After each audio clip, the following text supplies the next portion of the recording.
بعض اسلامی بھائیوں کو دیکھا گیا ہے کہ بہت زور سے چھینکتے ہیں نماز کے دوران بالخصوص، تو چھینک کی آواز کو بھی دبانا چاہیے، چھینک آنے پر الحمدللہ کہنا چاہیے، اور چھینک خزائن العرفان صفحہ 3 تحتابی کے حوالے سے چھینک آنے پر حمد الہی کو سنت مؤکدہ لکھا ہے۔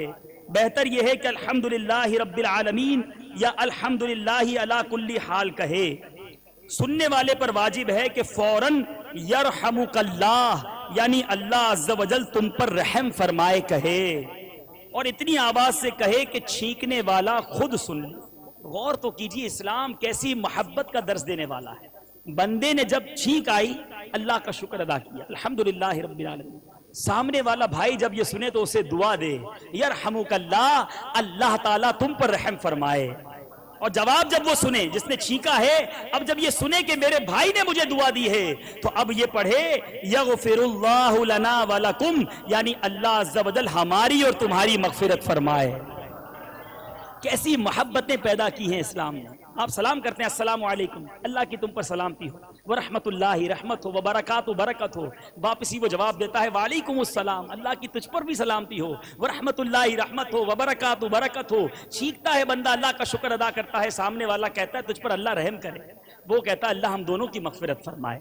بتائیے جو یہ دعاؤں کا تبادلہ کرنے والے ہوں گے، اگر یہ معاشرے میں عام ہو جائے تو جھگڑے کہاں رہیں گے، ناراضگیاں کہاں رہیں گی، کس قدر محبتیں عام ہو جائیں گی۔ آگے سنیے، جو کوئی چھینک آنے پر الحمدللہ علی کل حال کہے اور اپنی زبان سارے دانتوں پر پھیر لے، انشاءاللہ عز و جل دانتوں کی بیماریوں سے محفوظ رہے گا۔ حضرت مولا کائنات علی المرتضیٰ کرم اللہ تعالی وجہہ الکریم فرماتے ہیں جو کوئی چھینک آنے پر الحمدللہ علی کل حال کہے تو وہ داڑھ اور کان کے درد میں کبھی مبتلا نہ ہوگا۔